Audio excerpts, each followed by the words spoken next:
Need motivation? Watch a top 10 with Believe Nation. Top 10, I got a top 10. Got my motivation high for my top 10. Gotta learn from the wise women and men. All my life, like 9 for my top 10. Top 10, 9. This one's for my top 10. Hey, it's Evan Carmichael, and I make these videos because chances are you are the most ambitious person in your circle, but you know you're capable of more, and you get that push by surrounding yourself with the best. So today, let's learn from one of the best, Russell Brand, and my take on his top 10 rules of success. Enjoy. Okay, let's kick it off with rule number 1. Have discipline. You're going to need discipline, self-discipline. You need to become a disciple. You need to have a vision, something to believe in and aim for. Here's how discipline functions in my life. I meditate first thing in the morning. I pray first thing in the morning. I attend Brazilian Jiu-Jitsu. I attend support groups for my various and much discussed mental illnesses. And what that does is, like, it's quite good. The thing is with discipline, people miss the point. I don't want to meditate. I don't like meditating. I can't meditate. Good, because you are going to become a person that does. If you already liked it, you wouldn't need it.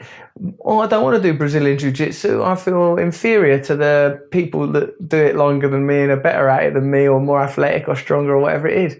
Good, because you are going to become a person that doesn't feel those things. And the only way to do that is through discipline, which is a kind of faith, I suppose. Discipline is faith in action.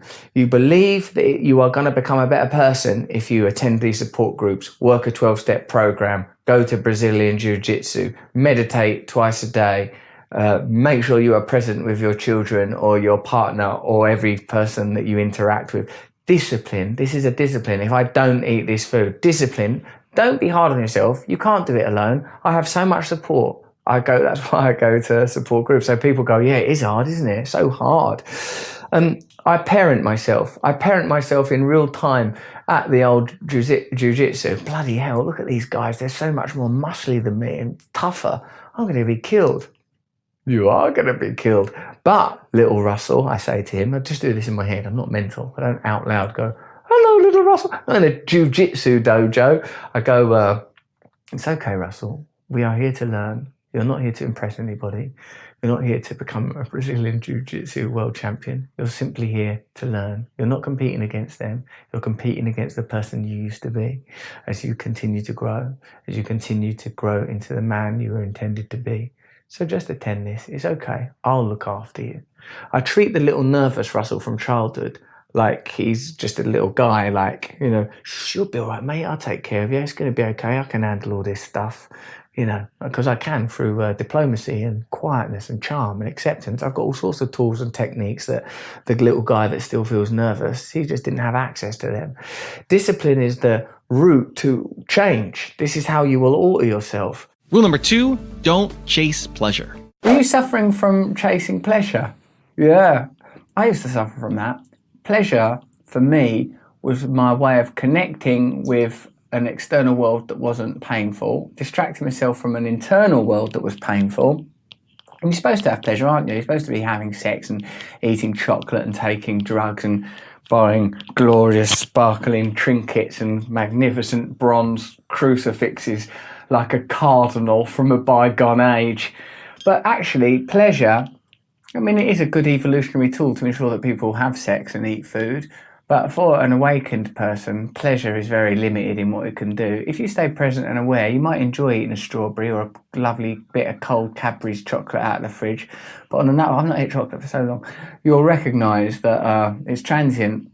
Obsessing about sex or anything really that brings about momentary pleasure and distraction, but also gets webbed into feeling good about yourself in abstract ways, that too won't work. Other people's approval. What about when you get if someone famous retweets one of my videos, I'm like, I've been retweeted by someone famous.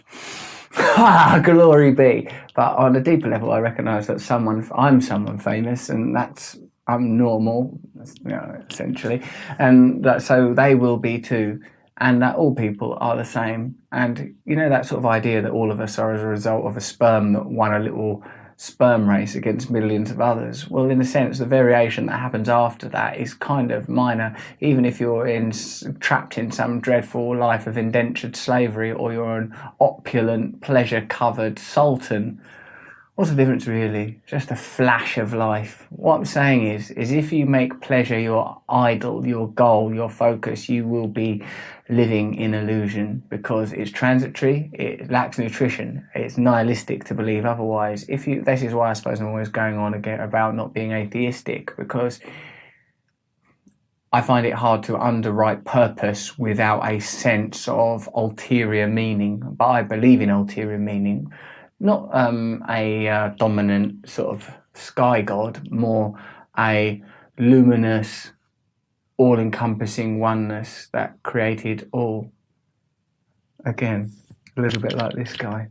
So don't spend your time, waste your time pursuing pleasure. I've invested in that area in several ways, and on the other side of pleasure is usually pain. You'll note that from your own experience. When you've pursued pleasure too much, pain, that's because there's some system beneath your belatedly evolved egoic systems that knows that pleasure outside of function is pointless. By which I mean, if it wasn't nice to eat sandwiches, no one would ever eat, we'd all die. But if you spend all your time eating sandwiches, it's a bit mental and you feel sick and you don't feel valuable. And if you're happy eating sandwiches all day, and just eat sandwiches all day. Why are you even watching this video? Go and have a sandwich. But deep down, there's something else. There's something more than pleasure. Rule number 3, get rid of self-pity. Self-pity is a tough one. It's a complicated one, because it's like you're determined to remain in a negative state. Because this is what happens for me. I go, yeah, but this really bad thing has happened. Someone has rejected me. I didn't get something that I wanted. I lost something I wanted to keep. Well, self-pity ain't going to help that. What do? Ram Dass said we savour our misery like wine. We'll swill it around like connoisseurs. Self-pity is you hold on to something you don't want. You need the principle of acceptance to be free of self-pity. You need to think, well, that has happened. I've lost that relationship, or I've lost that job, or I've lost that person, or someone has said something to me that I don't like and I don't agree with. Not to say that some of these things may not require responses. I'm not saying people are entitled to abuse, harm, or mistreat you. Merely that self-pity isn't something we can live in for long. We can't stay long in self-pity. It is a self-cannibalizing, sort of metastasizing, am I saying that right? Condition. Self-pity eats you away. Self-pity is a negative erosion. All of these things, like self-compassion, lovely. Self-pity, not good. Self-forgiveness, wonderful. Self-pity, not good. An awareness that because with the self-pity, you're incubating the illusion that you are real, and you are not real. You are not real. I know it's real that you're looking at me. I know it's real that I'm looking at you. What is not real is all the various baggage that between us we bring to this exchange. What does he know? He's the bloke off forgetting Sarah Marshall. I hope they like this video. Between us we create various illusions from our emotions, from our misguided impulses designed to keep us alive as animals. Self-pity is when it's gone too far. Self-pity and despair lead to self-destruction. There ain't nothing positive. It's okay to feel sad. I've lost someone has died. This is sad. It's okay to grieve when we are bereaved of a person, of a relationship, of a time or a place or a feeling or a need. Grief is healing, but self-pity is a sort of identification. Grief is a process. Self-pity is a destination, and self-pity is not a place that we can afford to long abide. Rule number 4, accept yourself. Are you suffering from a lack of self-confidence right now? You sat at home or out and about watching your phone, headphones on, or just those little earbuds if you've got them, thinking, yeah, I don't have any self-confidence. People always think that I'm confident because I'm a professional show-off, but I'm actually quite shy in what you might call normal social situations. Because I'm a professional performer and I've been performing since I was 15 and doing stand-up comedy since in my early 20s, and so it's more than half my life constantly showing off. I've developed a series of personae that are quite good, but I would say confidence is the sense that you have enough, are enough on your own and don't require things that you won't be able to get externally, i.e., like say you think, well, I know I do need the support of other people, but I'm happy that I'll get them. I know I do need a job, I'm happy I'll get a job or whatever. You don't feel like that you're constantly at a loss in a position of dis-ease. I can see why people would suffer from a lack of confidence, because I think we live in this highly comparative and combustible culture where, like, you know, say I look at David Beckham, like, recently playing for Man United, I think, oh, God, he looks good, doesn't he? Maybe I should try and play for Man United. You know what I mean? Like, so if you're constantly comparing yourself to these difficult-to-achieve external emblems, but really what I've been told again and again is that true confidence, and this does seem to be verifiably true, is when someone embraces and accepts who they are.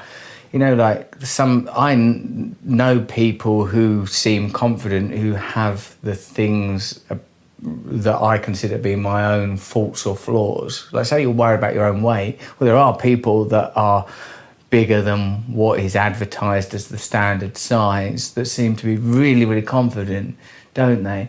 Or if you don't think you're good looking enough, or that you don't look good enough naked, or you're not clever enough, there are all manner of people that are what we could regard as deficient or subpar or substandard, and I'm simply using these words to convey to you the idea that there's an imagined standard, we think we fall short of that imagined standard, we judge ourselves, we feel inferior. I suppose lack of confidence is a sort of it must be comparative. It must be comparative. When I think, say, of an obvious example of where I might experience lack of confidence, it's that old nightmare of having to socialise with a group of, say, 12 people that I don't know well around a dinner table. I don't know how that has even caught on as an idea of something to do with time. I can't stand it. Mind you, I don't, drink or take drugs or nothing. If I have to do that, I think, oh, no, I've got to sit at that table. What am I going to talk about? So what I reckon goes on in my mind is, one, I hold myself up to a too high a standard of like, oh, you've got to be some dazzling Peter Ustinov, Peter Cook, one of the Peters, style wit that's setting the table on a raw with some wonderful anecdote, and I sort of know that won't happen and then feel inferior. Or I want to be in control of the situation. You can't really be in control of many situations. That's what I'm beginning to learn, that there is little control to be had. You could master a discipline. You could become very good at jiu-jitsu, say, and then you would feel confident in that area. Always going to be someone better than you, unless you're extremely bloody good at it. I say that the answers to the feeling of a lack of self-confidence: 1, don't compare yourself to other people. 2, find what it is you enjoy doing, devote and dedicate yourself to it. 3, look at what it is you feel is not good enough about you. Is there anything that can be done to improve it? Also, if you want to build more confidence, the science says it can take up to 254 days of consecutive action to successfully build a habit. So I've created a free program for you where every day for 254 days, I will send you an unlisted video to your email, absolutely free, to help you build your confidence. The link to join is in the description below. What I think we have to do is recognise we're in our own lives. We've been ripped off. They're ripping us off left and right. Rule number 5, observe your ego. Ego, I'm living in my ego. What is an ego? Well, isn't it? It's a construct. It's a mental construct. I believe myself to be Russell, born in Essex in the mid-70s, particular type of class, particular type of background, particular type of relationship, sexuality, constructs, been post-structural philosophy, as well as in, say, Buddhism. The belief is that these concepts are not totally true. There is, the idea of gender is to a degree a construct. Whilst there are biochemical and biological sexual differences, the social implications of those differences are culturally compounded and evolved, or my belief of being from a certain class is also a construct, same as yours is. We have been programmed, and the ego is the part of that program that we believe in. People that have a healthy ego are able, for example, say Noel Gallagher, out of Oasis, his ego is quite healthy. You can tease him to a point and he will take it, but he'll stand up for himself, I would say, if he felt that you were genuinely attacking him. Not that I've ever been in that position, because he happens to be a person that I love.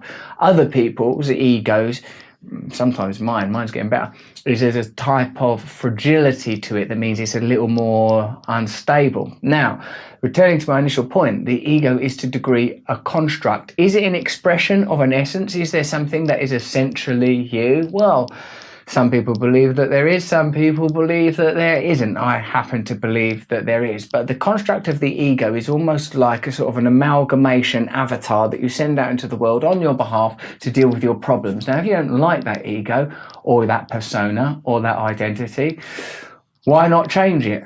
This can be done through conversion experience, through psychoanalysis. It can be subverted by a different program. Many people believe in many different types of spiritual tools, but I believe, as you know, in the 12-step tools, my book Recovery is about how you can enter into your own consciousness and alter the fundamental codes that make up who you are, which might be primarily built on negative beliefs. I am worthless, I can't trust anyone, I can't be alone. If people knew the real me, they wouldn't love me. That you can get in, attack and alter these beliefs, and therefore after a while alter the outer expression of ego. The best thing is to learn to be able to observe the ego and know that you are not enmeshed in it. So yes, the ego is real in the same way that, anything is real on this plane, as in we don't know the totality of reality. So everything that we receive empirically, i.e. through the senses, whilst it seems and feels real to us, we don't fully know how to contextualize it because we do not know the full scope of reality, and the ego is but one component of our psychic realm. So form different connections with your unconscious mind through meditation. Rule number 6, let go of others' opinions of you. How do you deal with other people's opinions of you? Well, the accepted philosophy in my theocratic background, which is a 12-step program, which I wrote about in my book Recovery, is other people's opinions of you are none of your business. It's very easy to establish an ideal like that, isn't it? Other people's opinions of you are none of your business, and therefore I shouldn't speculate, far less care as to what other people's opinions are. But as social creatures, we have biological imperatives that exhibit psychologically to care about what other people think of us. When we were grooming apes, do we groom up? Do we groom down? Do we groom the people with more status than us, or do we groom the people with lower status than us? In chimpanzees, it's interesting to see which kind of relationships are considered more important. If I think someone doesn't like me, I've really start thinking, I wonder why they don't like me. They may, I don't even know if they like me or not at this stage. Why don't they like me? Oh my God, could it be because of this? What I find happens is I am concerned about aspects of myself. So if someone else don't like me, I see that as a kind of verification of a thing I don't like in myself. Say I think, I've not been generous enough, or I'm not spending enough time with my children, or I'm not trying hard enough at work. I look for an external, hook to hang that on. When really, I heard this great metaphor the other day. Here are 2 great metaphors that will help you with this.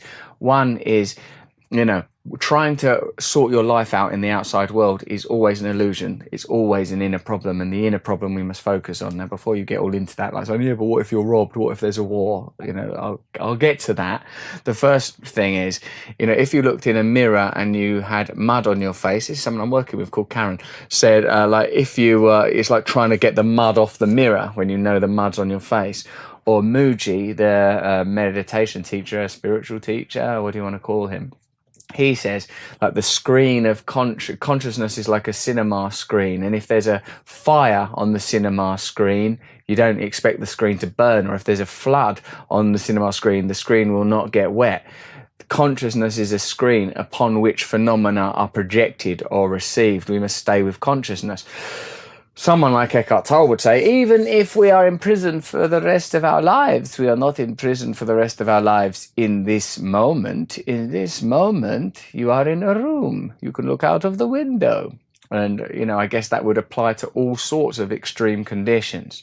So the way to handle other people's opinions on you is to let go of trying to control them. Otherwise, you will morph yourself into some horrible hybrid of what you think other people think you should be, and you will lose your connection to the truth of who you are. Let go of other people's opinions on you and do what you know to be right. Don't do what you know to be wrong. Rule number 7, stay present. Dealing with difficult people. I've been a difficult people before that people had to deal with. I try not to be that anymore. I try to think my primary purpose when I'm in a working environment is to do my work. My primary purpose when I'm in relationship with another person is to be of service to that person. I forget it all the time.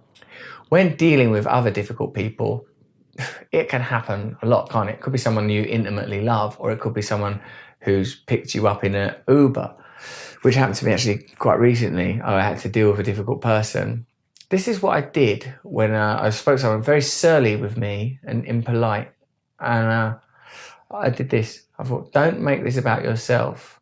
Don't be so low in your opinion of yourself, low on your resources of self-esteem, that if someone treats you negatively, you immediately think, well, this guy's hit upon something. I am an absolute arsehole. No, I think this person lives in their own independent universe, looking at reality through the lens of their consciousness, which I ultimately believe is the same as my own consciousness. I believe ultimately in oneness, but in this moment we are fragmented and bagged up in skin. And in this moment, this person is, and their pathology is none of my business.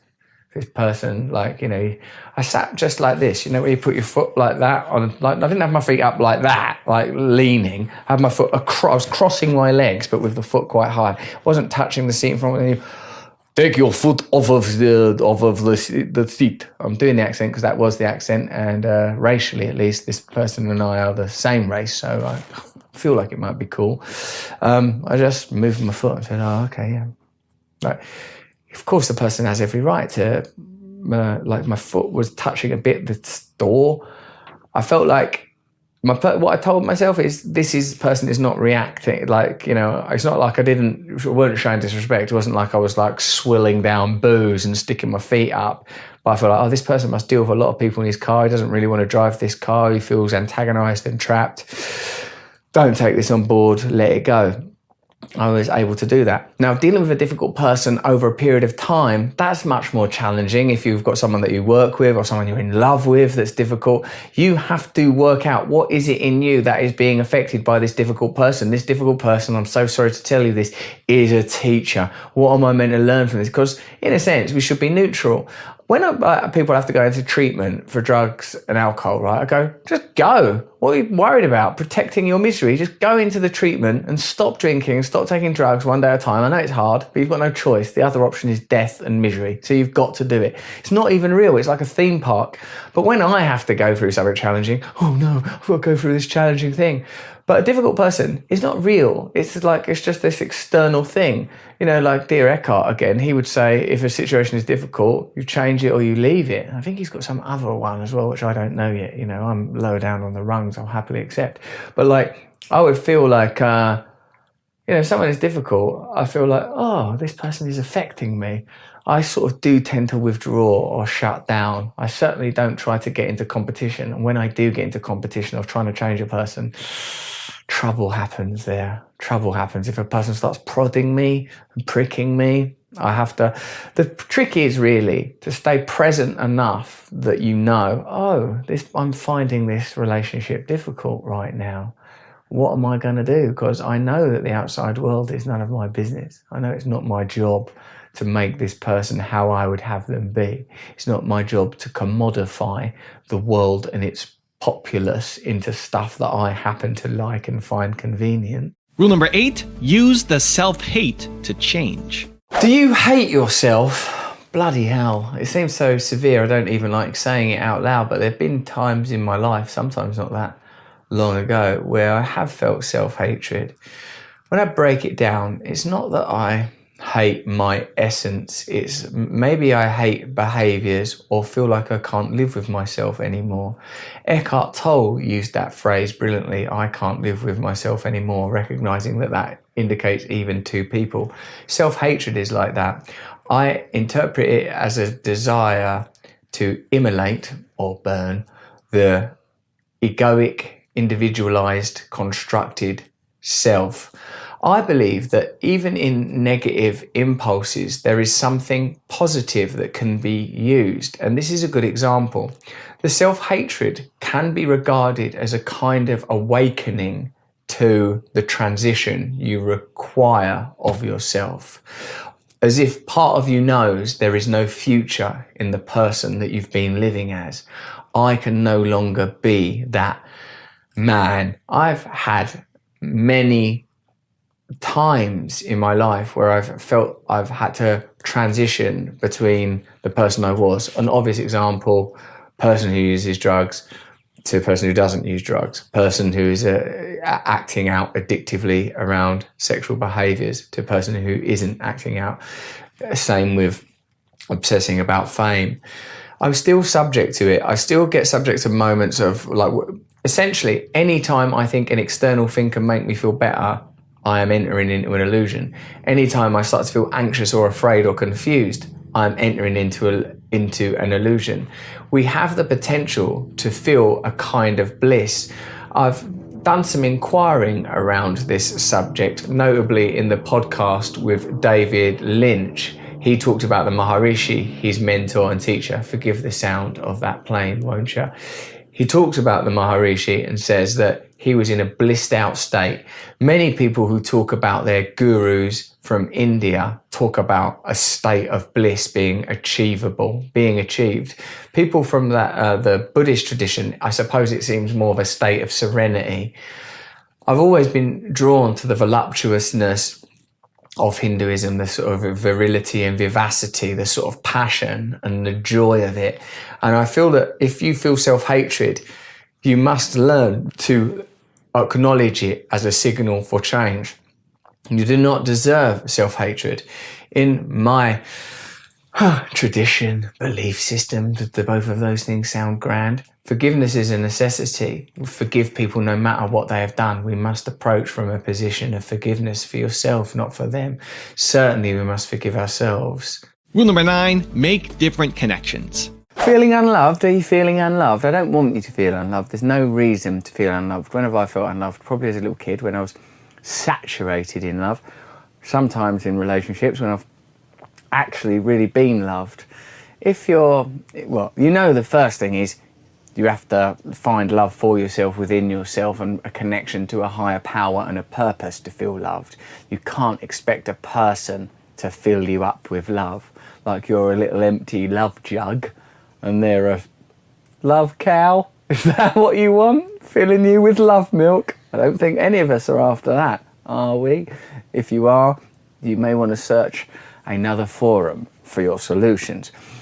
Love is, I think, the underlying energy that upon which all phenomena is founded. Let me unpack that a little bit for you. I believe in oneness, absolute oneness through awareness, and the sensation of love is an awareness of unity and togetherness. I can make some sense of this. If I love a pair of shoes in a shop, I want to own them. When I love my little daughter, I want to hold her. When I love West Ham United, I want to feel sort of part of that. If I love it, so whether it's an object or a sense of more abstract love, it's oneness, unity, I believe, is the underlying energy. If you're feeling unloved, what that usually means is you feel you're in a relationship with someone who doesn't love you enough, or you're lonely.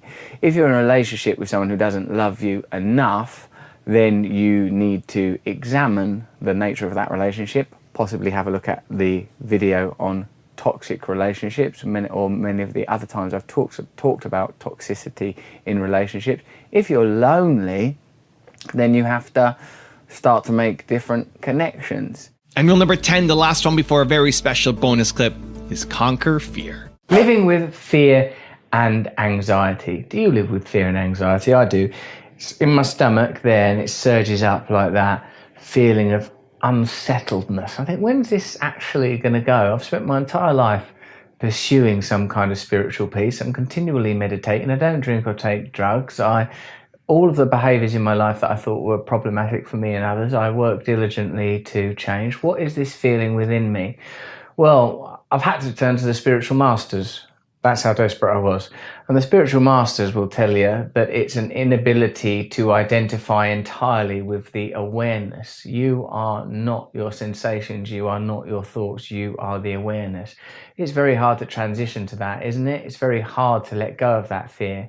Have you noticed a sort of a kind of phenomenon of migrating fear, like as in the fear migrates? You know, you're really scared, oh God, this thing's going to happen, I'm really worried about it, and then that doesn't happen. Oh yeah, but what about this thing might happen? Or if I get this job, everything will be okay, and then you get the job, oh no, but I'm still worried about that. You know, like the fear itself migrates and looks for new territories within you, or not territories, objects. My point is that it's the same fear.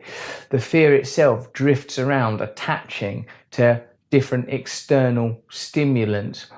My feeling is, and as I say, this is something that I'm trying to work on myself right now, is that the freedom from that fear might involve the use of these techniques. One, gratitude, being very grateful for what you have, constantly acknowledging that instead of focusing on losing that thing or what you don't have, be grateful for what you have. That may help. Two, looking to identify continually with awareness, with the awareness. This is why we need a meditative and spiritual practice. The challenge I think we have is that we regard spirituality and meditation as some ancillary event that's happening over there, that perhaps we could incorporate it into our life as if it's a luxury rather than a necessity. Now I've got a special bonus clip that I think you're going to enjoy. But before that, it's time for the question of the day. I want to know, what was your single biggest takeaway from this video? And what is your plan of action that you're going to execute this week to make some immediate momentum happen? When you just get motivated and watch a video, you have a 35% chance of following through. That's what the sign says. But when you write down what time, what day, what place you're actually going to execute, when you create the plan, you have a 91% chance of following through. And I want that for you. And when you commit to people publicly, you increase your chances even more of actually doing it. So I want to know what your single biggest takeaway from this video was and your specific plan of action to actually get the result you're after. Let me know. Put it down in the comments below because I want to celebrate you. The awareness is everything. Who is aware of these thoughts? When you're thinking, oh God, oh no, I shouldn't have said that, or oh God, I bet I'll lose this, or I bet I won't get that. It means we have, what Mooji would say is, we've combined with the thoughts. We've combined, we've become wedded and embedded to the thoughts, when the thoughts are something that we must observe. These days, several times a day, like say there was a moment where I was going into a jiu-jitsu class and I had to walk along this little external corridor thing. I'm in Los Angeles, like sort of part sort of a landing, an external landing, and the journey between the toilet and the jiu-jitsu class, I was sort of regarding it as dead time, just like, well, this is meaningless, I'm not doing anything now. And I was just in a sort of a solipsistic amble through sort of meaningless conscious activity, thinking, dredging about in there. And I thought, stop, look around. And I looked and I could see the hills, the green and beautiful hills in the distance, and I could feel the warmth in the air on my face. Eckhart Tolle would say, use your senses to re-engage you with the moment. Feel the feeling of your hand. Even now my hand isn't touching anything, I can feel the sensation that I have a hand. The hand is aware. That is a type of awareness that is not thinking. If you find yourself thinking all of the time, one of the things that you will try is meditation. But then you will say, meditation? I try that meditation. I just sit there thinking. Meditation seems like this at first. You sit down, you close your eyes. Oh, I'm just thinking. I'm just basically just thinking stuff. I'm just thinking, how is this even meditation? They say don't resist the thoughts. Don't have an attitude towards the thoughts. Allow the thoughts to come and go. People often use the metaphor of the flow of ocean waves or a shoreline. The thoughts come, the thoughts recede. How I've through meditation, you start to develop a stronger connection with the witness consciousness, the awareness. So when I am doing something like worrying or I'm afraid, I have a sort of a stronger connection. I suppose it's like, I don't know, we've got a weaker hand, isn't it? Unless you're ambidextrous. If I use the left hand all the time, I've got capacity that I can hold things with the left more. I don't always have to just habitually grip the right. And my bias towards the right will have a muscular component. It will have a neurological component. There'll be neurological pathways that I continually walk around. So the right hand feels like the dominant hand. The constant ambling thinking mind feels like a dominant pattern. But if you learn to witness it more and more, that pattern, whilst it's not immediately going to disappear, its dominance starts to be subsumed. Its dominance starts to cede. So I feel like they're right, these great masters. Focus on your awareness.